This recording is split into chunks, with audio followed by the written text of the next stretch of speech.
मजबूर हो, ये तो सबसे कम दर्जा उम्मती हो गया। उसके ऊपर दर्जा किसका होगा? जो ईमान वाला भी होगा मगर नेक होगा, साले होगा। उसके ऊपर दर्जा शहीद का, उसके ऊपर मुत्तकी परहेजगार का दर्जा, उसके ऊपर मुत्तकी परहेजगार से ऊपर का दर्जा वली का दर्जा, उससे ऊपर आम औलिया से ऊपर औताद का दर्जा, औताद से ऊपर अब्दाल का दर्जा, अब्दाल से ऊपर कुतुब का दर्जा, कुतुब से ऊपर कुतुबुल अक्ताब का दर्जा, कुतुबुल अक्ताब से ऊपर गौस का दर्जा, गौस से ऊपर गौस आजम का दर्जा। इसी तरह विलायत के दर्जात हैं। इन तमाम दर्जात विलायत में उसके बाद सबसे ऊंचा दर्जा सहाबी का दर्जा होता है।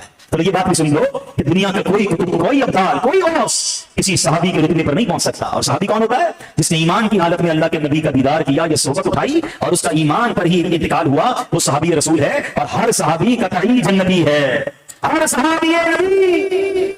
ये भी हमारा कीदा मजबूत करो ना। इस पे भी लोग स्विच होने आ जाते हैं। हमें किसी सहाबी के बारे में कोई माइनस बात नहीं सुननी है। अल्लाह के नबी ने इसे अपना सहाबी बना लिया। मेरी बात की औकात क्या है? ज़बान वाला से कहो, हर सहाबी नबी, हर सहाबी नबी, हर ज़ौजा नबी। अच्छा, अब सहाबा से ऊपर दर्जा किसका?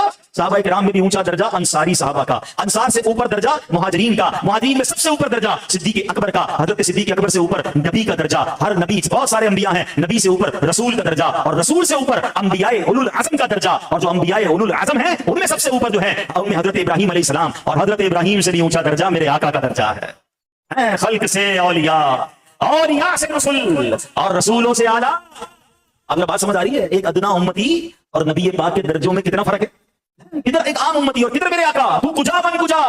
मगर नबी पाक कहते हैं कि एक आबिद पर, एक आलिम की फजीलत ऐसी है जैसे मेरे अदना उम्मती पर मेरी फजीलत है।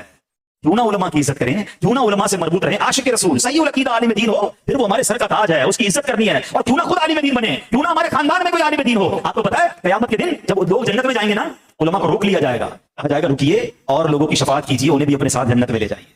मुबारक हो उस वालिद को जिसका बेटा आलिम है, मुबारक हो उस दादा को जिसका पोता आलिम है, मुबारक हो उस भाई को जिसका भाई आलिम है, मुबारक हो उस माँ को जिसका बेटा आलिम है, मुबारक उस बहन को जिसका भाई आलिम है। बल्कि मेरी दावत इस्लामी ने तो कमाल कर दिया, सिर्फ इस्लामी भाइयों को नहीं, इस्लामी बहनों को आलिमा बनाना शुरू किया। अरे मुबारक हो उस बाप को जिसकी बेटी आलिमा है, मुबारक हो उस भाई को जिसकी बहन आलिमा है, मुबारक उस शौहर को जिसकी ज़ौजा आलिमा है। अरे क्यों ना मैं अपने बच्चों को आलिम और आलिमा बनाऊं। मेरा बेटा, मेरी बेटी क़यामत के दिन मेरा हाथ पकड़े, मुझे जन्नत में ले जाए। इससे बड़ी सादत क्या होगी? हम दुनिया की डिग्रियों के पीछे भाग रहे हैं। ऐसी ऐसी यूनिवर्सिटीज में खराबात हो रही है कि आज बच्चा जाता है, कभी इतला आती है शराबी बन गया, कभी इतला आती है जनाब उसको ड्रग्स में शामिल हो गया, बहुत सारे गलत काम हो रहे हैं। एक बार फिर कह दूं, हम दुनियावी तालीम के खिलाफ नहीं है, मगर मुझे बताओ तो सही, जितनी फिक्र तुम्हें दुनियावी तालीम की पड़ गई है, कभी कुरान पढ़ाने की फिक्र की, कभी दीन सिखाने की फिक्र की। अरे मेरा बेटा मेरे मरने के बाद कोई डिप्लोमा खोलकर मुझे इशारे सवाब नहीं करेगा। अगर मैंने अपने बच्चे को कुरान पढ़ाया होगा, मैंने अपने बच्चे को दीन सिखाया होगा, वो कुरान पढ़कर मुझे इशारे सवाब करेगा। अरे मेरे बेटे को जनाजा पढ़ना आएगा तो मेरा जनाजा पढ़ाएगा। एक वालिद का हक है कि उसका बेटा उसे जनाजा पढ़ाए। सुभान अल्लाह, हमने ये मंजर अपनी आंखों से दावत इस्लामी के माहौल में देखा है कि सुभान अल्लाह, बेटा आलिम दीन है, वालिद का इंतकाल होता है, बेटा जनाजा पढ़ाता है। अरे उस बाप के लिए इससे बड़ी खुशकिस्मती क्या है कि उसका बेटा अब सबने वालिद का जनाजा पढ़ाए। बनाओ अपने बच्चों को आलिम, बनाओ अपनी बच्चियों को आलिमा, और फिर देखो दुनिया और आखिरत की तुम्हें कैसी बरकतें मिलती हैं। ये ना घबराना कि दुनिया में पीछे रह जाएंगे। अरे जो अल्लाह को राजी करता है अल्लाह उसे राजी कर देता है। और ये रिवायतें भी मिलती हैं कि रब्बे करीम कैसे उसे अता फरमाता है। मैं उन उलमा से भी बात करना चाहूंगा जो दरस निज़ामी करते हुए डिमोरलाइज हो जाते हैं। उन उलमा से बात करना चाहूंगा जो दरस निज़ामी करने के बाद भी शैतान के वसवसों का शिकार होते हैं। मैं आपको आपके नबी की हदीस सुनाने जा रहा हूं। अल्लाह के हबीब अलैहिस्सलाम फरमाते हैं, जो बंदा दीन की समझ बूझ हासिल करता है, अल्लाह पाक उसके गमों और परेशानियों को काफी हो जाता है और उसे ऐसी जगह से रिज़्क़ अता फरमाता है जहां उसका गुमान भी नहीं होता है।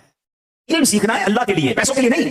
जब तुमने अल्लाह के लिए इल्म सीख लिया, दीन की समझ हासिल कर ली, अब देखो अल्लाह गैब से कैसे खजाने खोलता है, कैसे तुम्हारी रोजी में बरकत डाल देता है। तो है मेरे प्यारे इस्लामी भाइयों, आज के इज्तिमा से हम सबको ये सबक लेके जाना है कि जो मुझ पर इल्म सीखना फर्ज है वो तो पहले सीखना है। कितनी उम्र हो गई है, इससे नहीं बच सकते, नहीं सीखेंगे गुनाहगार होंगे। लेकिन दावत इस्लामी का अल्लाह भला करे। सच्ची बात तो ये है, 15-20 साल पहले तो ये लफ्ज भी नहीं सुना था कि कुछ उलूम फर्ज भी हैं, फर्ज दीन, फर्ज उलूम। बार बार दावत इस्लामी वालों ने कहना शुरू किया, अमीर अहले सुन्नत ने सिखाया, और सुभान अल्लाह, कुर्बान जाइए दावत इस्लामी के माहौल पर फर्ज उलूम कोर्स शुरू करवा दिया कि चलो भाई कुछ महीनों का ये कोर्स है, जो जरूरी इल्म है वो तो सीख लो। अच्छा, फिर ये डिमांड आई कोई एक किताब मिल जाए जिसके जरिए अगर वो पढ़ ले तसल्ली हो जाए कि यार जो उलूम मुझ पर फर्ज है वो मैंने सीख लिए। अल्लाह सलामत रखे दावत इस्लामी को। आइए फर्ज उलूम सीखें, इस नाम से एक किताब शाया कर दी। थोड़ी सी मोटी किताब है मगर चंद 100 रुपए की होगी, 1-2 हजार रुपए की होगी, मगर यकीन करें ये फर्ज है मुझ पर सीखना। न जाने क्या क्या सीखा, फर्ज उलूम ना सीखे, इस किताब को हासिल कर लें। आज पढ़ना शुरू करें, 2-4 महीने में पूरी हो जाएगी। अब तो माशाल्लाह हमारी फैजान ऑनलाइन एकेडमी ने ऑनलाइन फर्ज उलूम कोर्स भी करवाना शुरू कर दिया। इधर बैठे हुए या दुनिया भर में जो मुझे सुन रहे हैं, अगर आपको आज ये ज़हन बन रहा है कि हाँ यार जाहिल नहीं रहना, फर्ज उलूम तो सीखने हैं, तो फर्ज उलूम सीखना शुरू कर दें। ऑनलाइन फैजान ऑनलाइन एकेडमी से सीखना शुरू कर दें। और सुभान अल्लाह, फिर दावत इस्लामी के मदनी काफिलों की क्या बात है। मदनी काफिलों में जो सफर करते हैं 12-12 माह, 30-30 दिन, 12-12 दिन, कोई नमाज सीख के आ जाता है, कोई वुजू सीख के आ जाता है, किसी को गुस्ल के अहकाम समझ आ जाते हैं, कोई जनाजे की नमाज सीख कर आ जाता है। एक काफिला लगाते हैं, एक काफिले में सफर करते हैं, इल्म दीन का खजाना लेकर आ जाते हैं। तो इल्म दीन सीखने वालों, ए नबी पाक के आशिकों, आज ये नियत कर ले, हम सब इल्म दीन सीखेंगे और फर्ज उलूम सीखें। किताब का नाम है फर्ज उलूम सीखिए। तो ये किताब भी मकतबतुल मदीना से हासिल कीजिए, मदनी काफिलों में सफर कीजिए। और मैं आपको एक और जरिया बताता हूं, आए हाय इल्म दीन का समंदर हो, कहते हैं ना कूजे को, दरिया को कूजे में बंद कर देना, या जमाना सोहबत औलिया।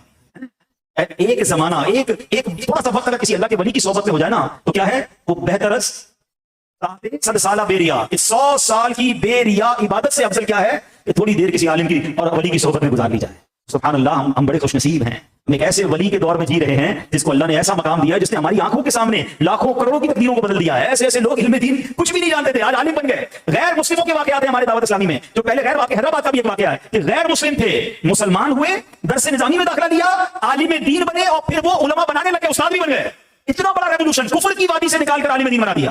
ویسی اللہ نے شخصیت مجھے اور آپ کو دی ہے، اور ہر ہفتے وہ علم و حکمت کا ایک خزانہ لٹاتے ہیں مدنی مذاکرے کے ذریعے. واللہ ایسی ایسی باتیں پتہ نہیں 100 کتابیں پڑھ کے بھی نہ سیکھ سکیں. ایک تو تجربہ ہے، زندگی گزری نیکی کی دعوت دیتے دیتے. تو ہمیں مدنی مذاکرے کو بھی ایک کلاس کے طور پر، ایک سیشن کے طور پر علم دین سیکھنے کے لیے ڈائری قلم لے کر بیٹھا کریں. اور مدنی مذاکرہ ہر ہفتے پابندی سے تقریباً 10 بجے شروع ہو جاتا ہے. 2 گھنٹے کا پروگرام ہے یار. ہفتے کی رات فیملی کے ساتھ بیٹھ کر ہو سکے تو کراچی بھی آ جائے کریں، کبھی کبھی دیدار بھی کر لیا کریں. تو یہ وہ ذریعے ہیں دعوت اسلامی کے جس کے ذریعے علم دین سیکھنے کا موقع ملتا ہے. میں امید کرتا ہوں جو مجھے یہاں ٹنڈو جام میں اتنی بڑی تعداد میں عاشقان رسول جمع ہیں، سن رہے ہیں، وہ بھی جو مجھے لائیو سن رہے ہیں، جو بعد میں میرا یہ بیان سنیں گے، نیت کریں انشاءاللہ میں بھی علم دین حاصل کروں گا، اپنے بچوں کو بھی عالم بناؤں گا، اپنی بچیوں کو بھی انشاءاللہ عالمہ بناؤں گا. کم از کم لوگ کہتے ہیں گھر میں ایک خاندان میں ڈاکٹر ہونا چاہیے، خاندان میں ایک انجینئر ہونا چاہیے، ایک وکیل ہونا چاہیے. سچ بتاؤں فیملی میں ایک عالم ہونا چاہیے، ہاں ایک حافظ قرآن ہونا چاہیے. انشاءاللہ آپ اس کی برکتیں دیکھیں گے. اور پھر دعوت اسلامی کے ماحول میں اگر اس کو بنایا آپ نے اور باعمل بن گیا، پھر تو وارے نیارے انشاءاللہ. تو اللہ مجھے اور آپ کو اپنے بچوں کی ایسی تربیت کرنے کی توفیق عطا فرمائے، ہمیں بھی نیک بنائے، ہمارے بچوں کو بھی نیک بنائے. ایک بار پھر ٹنڈو جام والوں آپ کو دل کی گہرائیوں سے مبارکباد دیتا ہوں جامعۃ المدینہ کے شاندار افتتاح پر. میں امید کرتا ہوں کہ اس کو مثالی بھی بنائیں گے، اس کے ساتھ تعاون بھی کریں گے، کیونکہ خرچے بھی تو ہوں گے نا، جب یہ چلے گا تو اس کے جناب اخراجات ہوں گے. تو یہ بھی بڑی